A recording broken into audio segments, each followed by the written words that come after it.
साले बेईमान धंधे की चोटें करने का भय दिखाकर बगड़ाऊ तो की चूल्हे हिलाने का प्रयास कर रहे हैं। जरूरत पड़ी तो किसी भी समय जंग होगा, ये प्रहलाद गुंजन जान की बाजी लगाकर तुम्हारे साथ खड़ा होगा। आज कह रहा हूं तुमसे, बात फंस जाएगी जिस रोज नानी याद दिला दूंगा, तुम तैयार रहना, किसी भी वक्त लड़ाई हो सकती है, किसी भी वक्त। वो तो कोड़ी के लोग हैकड़ियां दिखाते हैं, इररिलेवेंट बात कर रहा हूं, लेकिन सच ये कोई बोलेगा नहीं। कितना भय है, डरो मत, मेरी जान तुम्हारे लिए है, बस इतना कह रहा हूं, मेरी जान तुम्हारे। सरकार ने पोस्टल बैलेट के अंदर डाक मतपत्रों में चुनाव कराने का काम किया, लेकिन मैं आपको एक बात कहना चाहता हूं, अगर आज आपके अयोध्या के अंदर कोई मर्द की तरह लड़ रहा है, उस नेता का नाम प्रहलाद गुंजन है। इस सरकार के सामने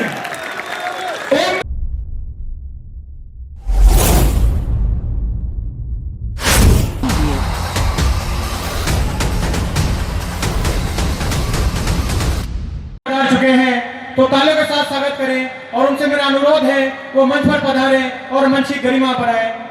गुर्जर समाज के समाज सेवी देवाजी भड़क निवेदन करूं कि वह आए और जन समाज को संबोधित करें।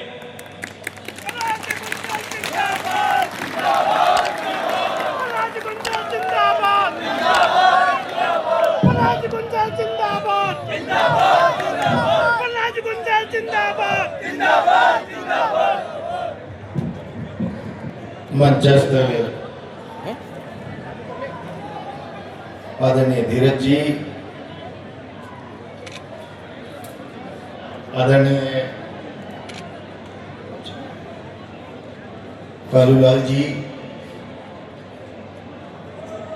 अन्य अतिथिगण, मेरे सामने उपस्थित बूंदी जिले के गांव से आए हुए सभी सम्मानित महानुभाव, माता और बहनें,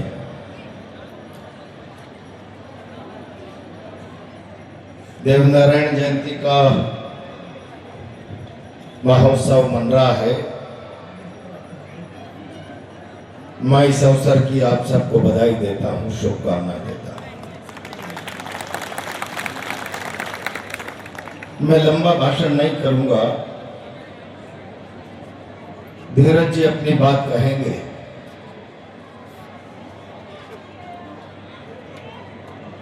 लगभग 20-25 सालों के अंतराल के बाद मैं आज आपके बीच में हूं।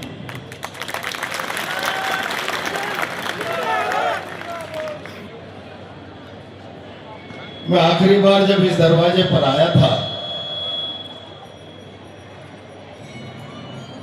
मैं उस मनुष्य दिन को आज भी नहीं भूल सकता।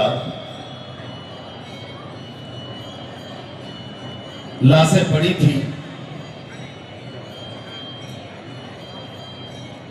लोग भयभीत थे और सरकार निश्चिंत थी। तब मैंने इसी दरवाजे के बाहर खड़े होकर राजस्थान के मुख्यमंत्री को फोन करके कहा था,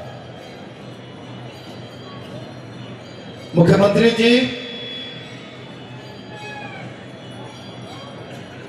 इस गोली चलाने वाले पर एक्शन नहीं हुआ, न्याय नहीं मिला, तो हमारे लिए विधायक बने रहना कहीं जरूरी नहीं है, आप मान करके चलना।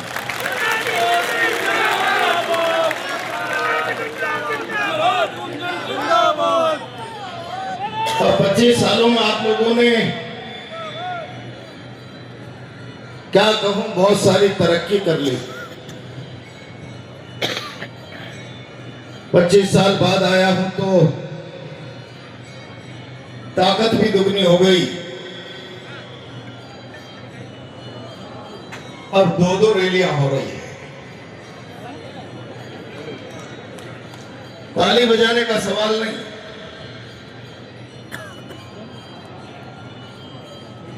और इससे बड़ी बात यह है कि हमारी ताकत के सामने अब लोग झुकने लगे। मैंने उस लड़ाई में राजस्थान सरकार की चूल्हे हिला दी थी। राजनीतिक अस्तित्व को खूंटी पे टांग कर कौम के अस्तित्व के लिए प्राण प्राण से लड़ा था। तो मुझे आज थोड़ी बहुत प्रसन्नता हुई कि जो लोग 4 तारीख के समझौते में हम टेबल पर हार गए थे, तब सरकार के कुछ नेता कालूलाल जी नाच रहे थे और आज उन नाचने वालों के फोटो आपके स्वागत सत्कार में लग रहे हैं, तो मैं समझता हूं आपकी ताकत बढ़ रही है या हम उनसे भयग्रस्त हैं। मैं लंबा भाषण नहीं करूंगा।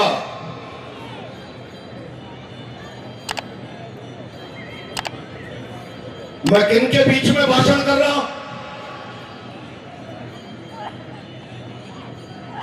बगड़ावतों की संतान, भोलेनाथ के वरदानधारी की बल से कोई हरा नहीं सकता, छल से कोई हरा सकता।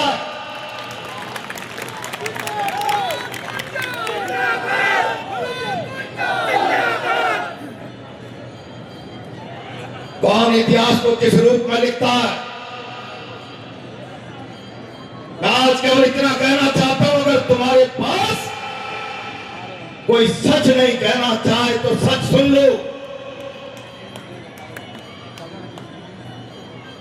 केवल तुम एक बार प्रहलाद गुंजल के साथ खड़े हो गए, बेईमानों ने जैसे तुम्हारे सेने के अधिकार खत्म कर दिए हो।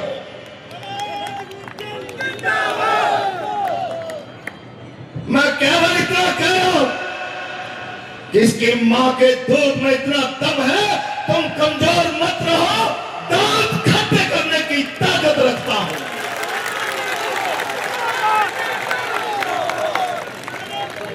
आज भी किसी को मुगालता नहीं होना चाहिए और कोई सरकार के नुमाइंदे और सरकार के लोग अगर मेरा भाषण रिकॉर्ड कर रहे हैं तो सुन लो। जिस आका की हेकड़ी में तुम लोग मेरी कौम के लोगों के रोजी रोटी पर ठोकर मार रहे हो, छुपने के लिए बिले तलाश के रखना राज बदलने के बाद।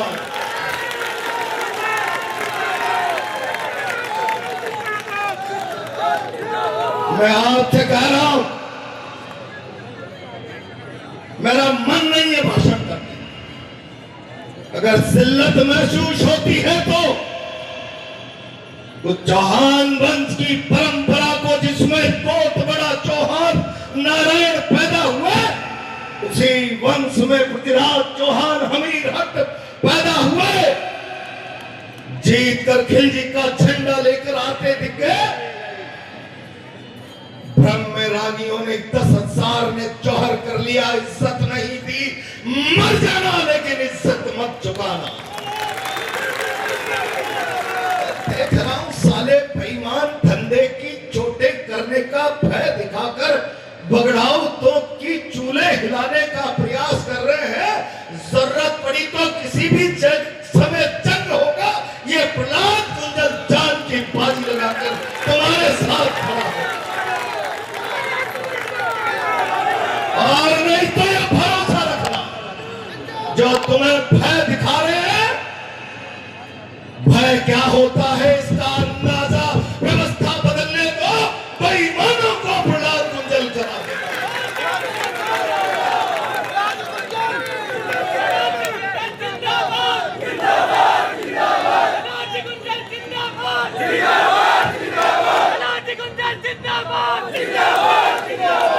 मेरे को बहुत ज्यादा बात नहीं कहूंगा वरना बात बिगड़ जाएगी।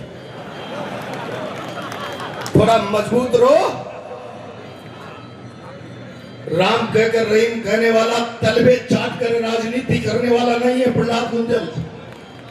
चप्पल उठाकर नहीं, चप्पल तोड़ कर नेता बना हूं।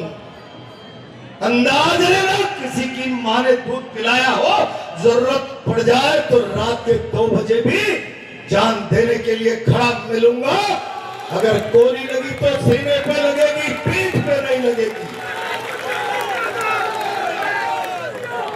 और मैं भी बहुत दिनों से जरा भरा हूं, थोड़ा थोड़ा मन बनाओ, डर निकालो।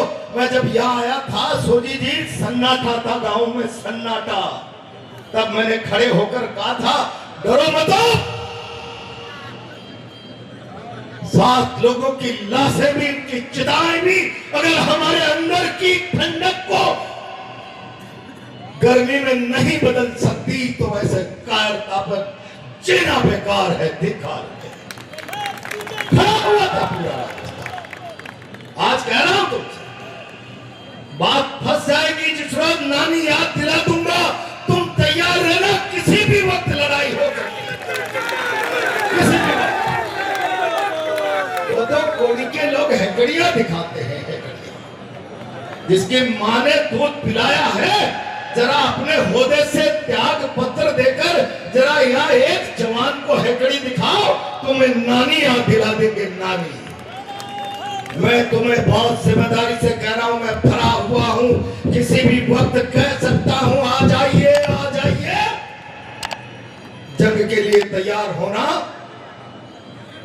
बगड़ावतों की अगर संतानें हो तो, वरना तो फिर मैं इतना ही कहूंगा, भैया तुम बगड़ावतों की संतान हो कि नहीं। अगर कायरों की तरह रहो तो फिर माता बहनों से मैं कहना चाहूंगा कि मायर जने तो ऐसा जड़ के संता के सूर, वरना बाज रह जाइए, काय बिगाड़े नूर। या तो संत जन जो विचार से आग लगा दे इस कौम के हृदय, या सोरमा जन जो अपनी ताकत से लोहा बना दे बेईमानों को, और वरना तो फिर नूर मत बिगाड़ मेरी मां, मेरी बहन। मैं आज इररिलेवेंट बात कर रहा हूं, लेकिन सच ये, कोई बोलेगा नहीं कितना भय है, डरो मत, मेरी जान तुम्हारे लिए है, बस इतना कह रहा हूं, मेरी जान तुम्हारे। धन्यवाद।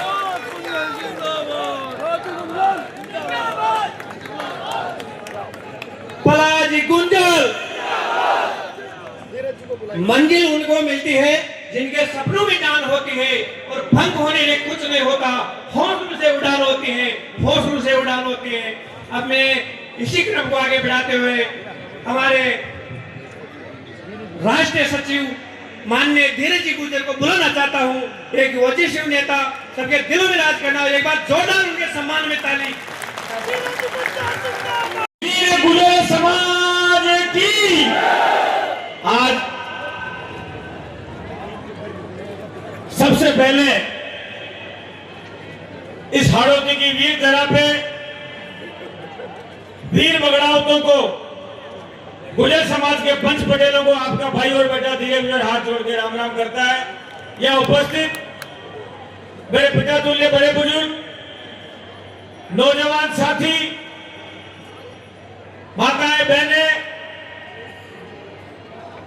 सामूहिक युवा सम्मेलन और इस आयोजन के सभी आयोजनकर्ता, मंच पर उपस्थित हाड़ौती के लाल, आपके बेटे और मेरे बड़े भाई प्रहलाद गुंजल जी, यहां उपस्थित भीलवाड़ा से आने वाले गुर्जर समाज के और राजस्थान के वरिष्ठ नेता कालूलाल जी गुर्जर साहब, उप जिला प्रमुख शंकर जी, मंच पर उपस्थित गुर्जर समाज के जिला अध्यक्ष, सभी सम्मानित अतिथिगण और दोस्तों, आज आपके बीच में आके सोच के तो कुछ और आया था की बात और उनका जोश मैंने देखा तो मेरे मन में एक बात उपजी कि एक जाति 36 कौम में ऐसी भी है जिसके नाम के आगे वीर लगा है, और ये वीर गुर्जर मैंने, आपने या किसी और ने नहीं, सदियों से इस धरती के ऊपर वीर गुर्जर नाम लगाया। और वीर क्यों? क्योंकि आज भी गुर्जर समाज का नाम अफगानिस्तान के राष्ट्रगान के अंदर आता है। वीर क्यों? क्योंकि पन्ना गाय ने अपने बेटे की गर्दन कटवा दी, लेकिन अपने स्वामी का नुकसान नहीं होने दिया, स्वामी का वंश खत्म नहीं होने दिया। वीर क्यों? क्योंकि उस कौम के अंदर धन सिंह कोतवाल और भूप सिंह गुजर जो विजय सिंह पथिक कहलाए, ऐसे लोग पैदा हुए जिन्होंने अंग्रेजों के दांत खट्टे कर दिए। और वीर क्यों? क्योंकि वो जाति जिससे अंग्रेज इतने घबराए कि उस जाति को गुजरों के लिए गुजर समाज के नाम को डिनोटिफाइड जाति के अंदर डाल के मजबूर कर दिया कि जो गुजर समाज के अंदर पैदा हुआ वो थाने के अंदर अपनी जाके हाजिरी देगा। जिन्होंने गुलामी देखी उनको याद है कि गुजर समाज के लोग थाने के अंदर जाके खड़े होते थे। और वीर इसलिए कि इस कौम के अंदर राजेश पायलट पैदा हुआ, लेकिन हर आदमी को बात याद नहीं हो, मैं आज याद दिला दूं कि इस बूंदी के अंदर 29 मई 2007 को जब वसुंधरा की सरकार के अंदर गुजर समाज की गोलियां चल रही थी, तब इस बूंदी के बेटों ने उन गोलियों के सामने अपनी छाती को तान दिया और उस गोलियों का अपनी पीठ पे नहीं, अपनी छाती पे स्वागत करके 7 लोगों ने मौत को गले लगा दिया। लेकिन ये साबित कर दिया कि गुजर के सामने वीर लगा तो इसलिए लगा क्योंकि हिंदुस्तान के इतिहास में आजादी के बाद अगर किसी कौम ने अपने बच्चों के हाथ में कलम और उनको नौकरी देने के लिए गोली खाई तो सिर्फ और सिर्फ गुजर समाज के लोगों ने गोली खाई, इसलिए हमको वीर कहा जाता है। मैं आज आपके बीच में नेता बनकर नहीं, आपके बीच आपका बेटा बनकर आया हूं। और जो गुंजल साहब का दर्द मैंने महसूस किया कि जिस तरह से आपके हाड़ौती के अंदर गुजर समाज के लोगों को यह धमकाया जाता है कि अगर तुम लोग राजनीति करोगे तो तुम्हारी थाने बंद कर देंगे, अगर तुम लोग राजनीति करोगे, हमारी खिलाफत करोगे तो हम तुम्हें राजनीति करना भुला देंगे। लेकिन मैं आपसे कह रहा हूं कि मुझे आज भी याद है वो दिन, आदमी सरपंच का पद छोड़ने में हिचकिचा जाता है, लेकिन आपके बेटे प्रहलाद कुंजल ने जब कौम के ऊपर गोलियां चल रही थी तब अपने पद को लात मार दी, अपनी राजनीति गिरवी रख दी। लेकिन इस आदमी ने कहा कि मैं पहले अपने समाज के साथ हूं और मैं आपसे कह रहा हूं कि जो जात का नहीं वो अपने बाप का नहीं। बहुत से लोग कहते हैं कि धीरज गुजर तो गुजरों की बात करता है। हाँ, मैं करता हूं क्योंकि धीरज गुजर को उसके बाप और उसके मां ने नेता और मंत्री बना के पैदा नहीं किया। इस कौम के लोगों ने हमारे लिए नारे लगाए, पसीना बहाया, खून बहाया, हमारी जिंदाबाद लगाई। और आप आज भी हमको जब याद करते हो, जब एक एक बार आप हमारी जिंदाबाद करते हो, तब आपके मन में विश्वास रहता है कि हमारा नेता हमारे लिए लड़ेगा, हमारा नेता हमारे लिए बोलेगा, हमारा नेता हमारी आवाज बनेगा। और मैं आपको विश्वास दिलाता हूं, गुंजल साहब आप हाड़ौती के नेता हो, हमारे बड़े भाई हो। और देवनार की सोरेन अगर प्रहलाद गुंजल आवाज देगा तो धीरज गुजर अपने पूरे खानदान के साथ खड़ा हो जाएगा, लेकिन प्रहलाद गुंजल को अकेले नहीं छोड़ेगा। अगर आदमी, हम लड़ाई किसकी लड़ रहे हैं? हमारी खुद की। अगर हमने चप्पलें उठा ली होती, अगर राजनीति में अपने आप को गिरवी रख दिया होता तो सरकार ना तो गुंजल के मकान को तोड़ने जाती और ना धीरज गुजर की मां को सस्पेंड करती। सरकार उसी का नुकसान करती है जो लोगों की लड़ाई लड़ता है। सरकार उसी का नुकसान करती है जो लोगों के सामने छानसीना तान के खड़ा हो जाता है। हम राजनीति लोगों के कंधे पे बंदूक रखने की नहीं करते हैं। मैं आज आपको कह रहा हूं कि धीरज गुजर बूंदी में आपको एक करने के लिए आया है। अगर आप लोग एक रहोगे, एक दूसरे के साथ खड़े रहोगे, दुनिया में किसी की ताकत नहीं। हाड़ौती से लेकर मेवाड़ तक अगर गुजर एक हो जाएगा तो राजस्थान की सरकार तुम्हारे कदमों के अंदर आ जाएगी। लेकिन हमें बगड़ावतों को श्राप लगा हुआ रानी जयंती का, इसीलिए बगड़ावत के पास बगड़ावत बैठता है। मैंने कल भी कहा था बिजोलिया के अंदर कि जब तक लोखा की खुआड़ी के अंदर लकड़ी को बेचो न हुआ है। एक छोटी सी कहानी कह देता हूं मैं। एक बार जंगल के अंदर दो लकड़ारे गए, उन्होंने एक पेड़ को देखा, मजबूत पेड़ था, मोटा, अच्छा मजबूत। तो उन्होंने कहा कि इस पेड़ को काटना है, कल आते हैं वापस। तो वो दोनों चले गए वापस लकड़ारे। तो वो दूसरे पेड़ ने कहा कि भाई कल तेरा नंबर है, तू कल कट जाएगा। तो उस पेड़ ने कहा कि चिंता मत करिए मुझे नहीं काट पाएंगे। क्या कहा कि चिंता मत करिए मुझे नहीं काट पाएंगे। अगले दिन वो लकड़ारे आए, उनके हाथ में कुआड़ी थी, छोटी तबल थी, और वो घंटे 2-3 घंटे तक उस पेड़ से माथापच्ची करते रहे, लेकिन वो पेड़ नहीं कटा। आखिर में वो परेशान हो गए। एक लकड़ारा चढ़ा और उसने उस पेड़ की लकड़ी को तोड़ लिया और उस लकड़ी को तोड़ के कहा कि कल आते, कल इसका इलाज करेंगे। तो वो जाने के बाद दूसरे पेड़ ने कहा कि यार तेरी किस्मत अच्छी है, तू बच गया। उसने कहा आज तो मैं बच गया, लेकिन कल तो मुझे कटना ही पड़ेगा। क्या कहा उसने? कल तो मुझे कटना ही पड़ेगा। तो उसने कहा यार तुझे आज नहीं काट पाए तो कल कैसे काट देंगे। और अगले दिन वो जब लकड़ारे आए, उनके हाथ में 2 कुआड़ियां थी और उन कुआड़ियों के पीछे लकड़ी का पैसा लगा हुआ था। तो उस पेड़ ने कहा कि सुन ले मेरी बात, मेरी जिस टहनी को ये तोड़ के ले गए, इन्होंने उस लोहे के कुआड़े के पीछे उस लकड़ी को लगा दिया। ये मेरी लकड़ी उस कुआड़े का साथ नहीं देते तो ये पेड़ कटता नहीं।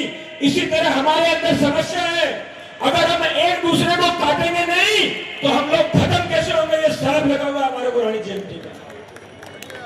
और मैं आपसे आज कहता हूं, ये सरपंच, प्रधान, सांसद, विधायक, अगर हमारे अंदर एकता रह गई, हम तो नेता हैं, नेता अपने स्वार्थ में आपको लड़ाने की बात कर जाएगा, लेकिन अगर आपके अंदर एकता रहेगी तो नेता को आपके पास आपके जाजम में चरणों पे बैठना पड़ेगा। मुझे बताओ कौन ऐसा नेता है जो आपके वोट के बिना नेता बन जाएगा?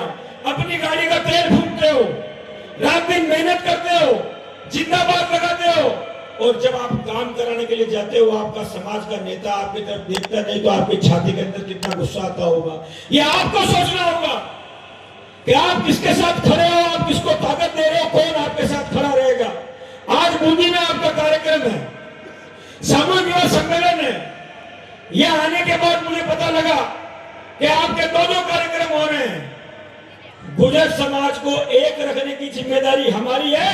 हमें अपनी पगड़ी को भी आपके चरणों के अंदर रखना होगा तो रख देंगे, लेकिन समाज को एक रखने की बात करेंगे।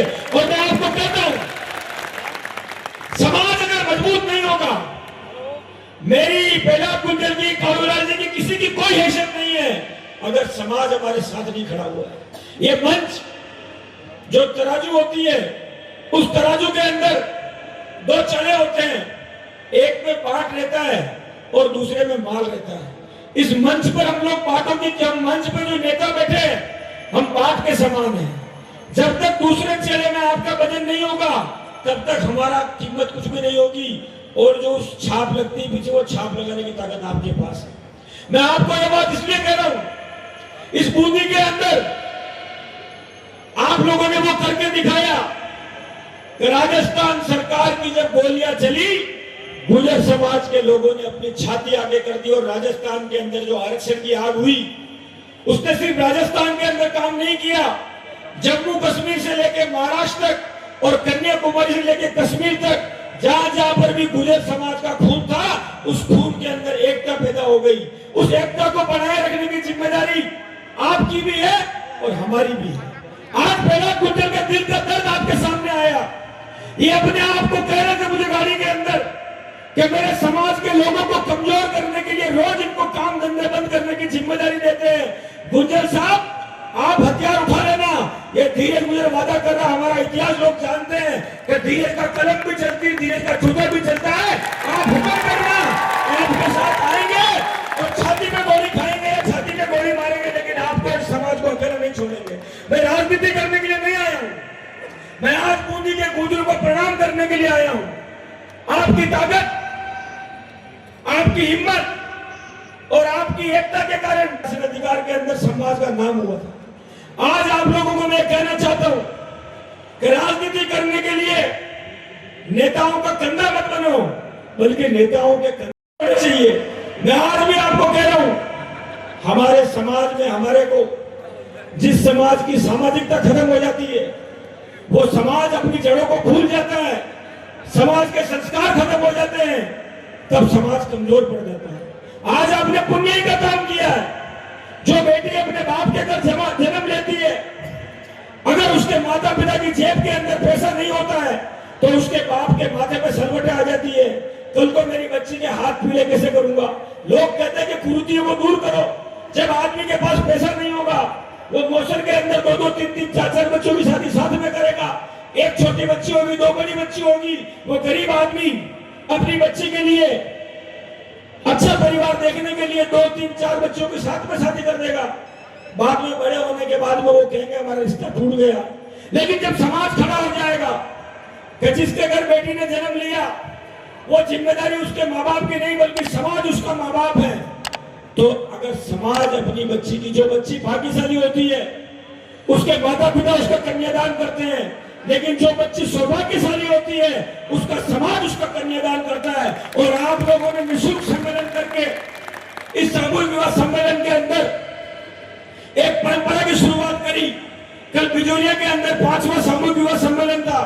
वहां भी मैंने कहा कि ऊपरवाल, खेयाड़ और मेवाड़ के मिलन स्थल पे आपने देवडुगरी पे सम्मेलन किया। और जब समाज के अंदर बच्ची के शादी की जिम्मेदारी और नौजवान बच्चों की शिक्षा की जिम्मेदारी समाज ले लेता है, बहुत सी बार मैं देखता हूँ हमारे अधिकारियों को कहता हूँ अरे भाई गुजरे का काम करे ना, दरखा लाग रही हो तो लग देता कई चक्कर दरखा लाग रही हो कि भाई साहब हमको बचाएगा कौन।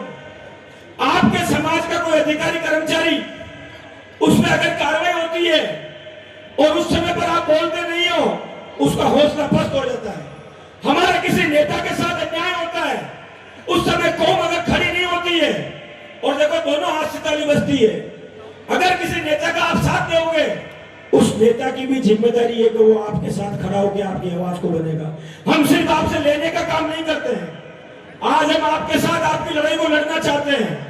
इस हाड़ौती और मेवाड़ के अंदर झालावाड़ से लेकर राजसमंद तक हमारे समाज की इतनी बड़ी संख्या है, उस संख्या के मुताबिक आपके सरपंच, आपके प्रधान, आपके नेता, आपके एमएलए, आपके सांसद कितने हैं? आज राजस्थान का एक भी सांसद आपके समाज का नहीं है। हमारी सीटों को रिजर्वेशन के अंदर फंसा देते हैं और उसके बाद में जहाँ सरपंच की सीट बच जाएगी, जहाँ आपके 1000-2000 वोट होंगे, वहां पर 5-5 सरपंच खड़े हो जाएंगे। कितने? कि मैं बचे हूं कोई, मैं तो मैं गुजरू, मैं ले लू। दूसरे को कहेंगे तू रुक जा भाई, मैं कहा रुकू, वहां डाल ले।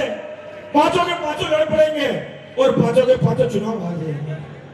हर आदमी सांसद और विधायक नहीं बन सकता, लेकिन अगर आप लोग छोटे चुनाव जीतोगे तो राजनीति में आपकी हैसियत और आपकी ताकत दोनों बढ़ेगी और आपके लोगों की संख्या होगी तो लोग आपसे दबेंगे, आपकी बात को सुनेंगे, आपकी बात को मानेंगे। और इसी तरह हर आदमी एक बात कहता है कि पढ़ेंगे लिखेंगे कलेक्टर बनेंगे, पढ़ेंगे लिखेंगे एसपी बनेंगे। कलेक्टर और एसपी तो 2-4 बनोगे, लेकिन मौका लगा तो थानेदार, एसडीएम, तहसीलदार बनोगे।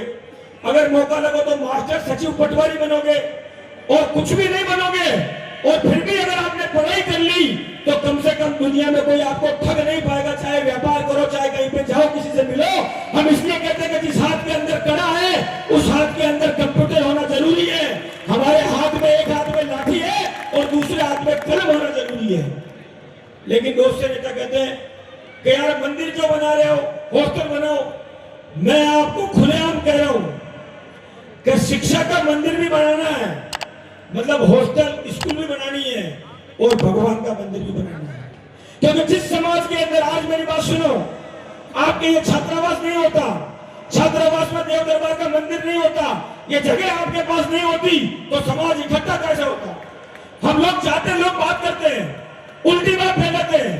वैसे भी मोबाइल आने के बाद में स्थिति ऐसी हो गई, एक कमरे में बैठे रहेंगे पति और पत्नी, दोनों मोबाइल देखते रहेंगे, आपस में बात नहीं करेंगे। एक गाड़ी के अंदर 5 आदमी सफर कर रहे होंगे, 5 आदमी मोबाइल के ऊपर रील देखते रहेंगे, लेकिन आपस के अंदर बात नहीं करेंगे। अरे सामाजिकता खत्म हो जाएगी, एकता मिट जाएगी। अगर सामाजिक सांस्कृतिक प्रोग्राम नहीं होंगे, एक दूसरे के साथ नहीं बैठोगे, हमारा प्यार खत्म हो जाएगा, हमारे में फूट पड़ जाएगी, तो कोई हमारे को अपने मजबूती के साथ नहीं बैठेगा। मैं आपसे इसलिए कह रहा हूं कि मैंने महसूस किया है जब समाज की बात करते हैं और दूसरे लोग कमजोर करते हैं तो वो भुगतना जब पड़ता है तो उसका एहसास होता है। आज भी आपका दिलीप गुजर मशीनों के अंदर, ईवीएम के अंदर जहां जाजपुर में मेरी कौम के सिर्फ 20,000 वोट है, 20,000, 2,40,000 में से 20,000 लोग बचे हुए हैं। उन 20,000 के अंदर भी 36 कौम को साथ लेके सबका काम करके 35,530 वोट, 35,529 वोट सरकार ने पोस्टल बैलेट के अंदर डाक मतपत्रों में चुनाव कराने का काम किया। लेकिन मैं आपको एक बात कहना चाहता हूं, अगर आज आपके आवृत्ति के अंदर कोई मर्द की तरह लड़ रहा है, उस नेता का नाम प्रहलाद गुंजन है। इस सरकार के सामने, ओम बिरला के सामने जो आदमी छाती दिखा के कह रहा है कि मेरी कौम के काम धंधे पे अगर आज आई तो प्रहलाद गुंजन गर्दन कटा देगा, लेकिन गुर्जर समाज के काम धंधे पे आज नहीं आने देगा, तो इसमें जिम्मेदारी किसकी है? जिम्मेदारी आपकी, हमारी सबकी बन जाती है कि कौम की लड़ाई लड़ने वाले नेता को ताकत देनी है, जो कौम से गद्दारी नहीं करके बल्कि कौम के लिए खुददारी का काम करता है। उसके लिए अगर जान देनी पड़ जाए तो हमको जान देने के लिए भी तैयार रहना चाहिए। हम वो नेता हैं जो आपकी ढाल और तलवार बनने का काम करते हैं। हम वो लोग हैं जो आपकी तकलीफ को खुद की तकलीफ मानते हैं। हम वो लोग हैं जो आप पे संकट आता है तो समाज के साथ सड़क पे खड़े होकर लाठी उठाने का काम करते हैं। मुझे आज भी याद है, ये कालूलाल जी बेटे बुढ़ापे के अंदर भी जब भिलवाड़ा में आपके यहाँ पर गोलियां चली, भिलवाड़ा में रेलवे ट्रैक के ऊपर बैठने का मौका आया, तो ये 70 साल के कालूलाल जी गुजर हमारे साथ वहां रेल की पटरी के ऊपर बैठे हुए थे। आपके समाज के नेता आपके लिए मरने को तैयार है, लेकिन आपको भी समाज के नेताओं को ताकत देनी पड़ेगी, और हमको ताकत देने के लिए आपको मजबूत होना पड़ेगा।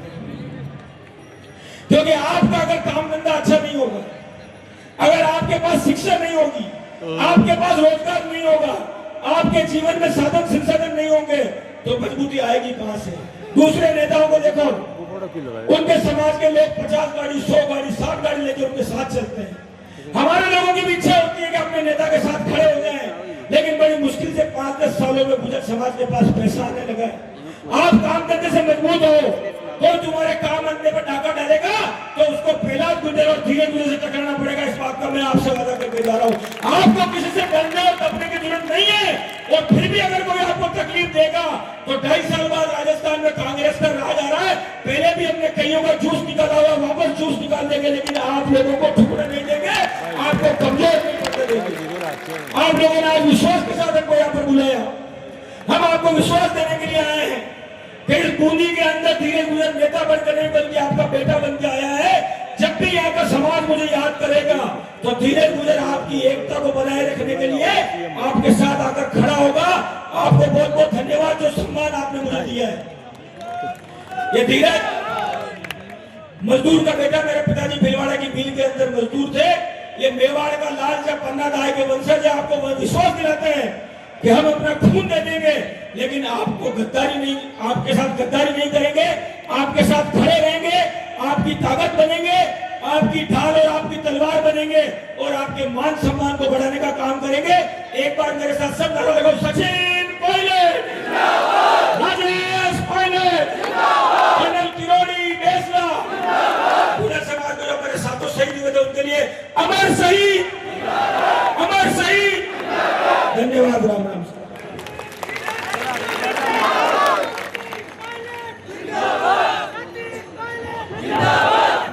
बड़ा ही हर्ष का विषय है कि हमारे समाज को नई दिशा दिखाने वाले स्वर्गीय कर्नल करुण सिंह जी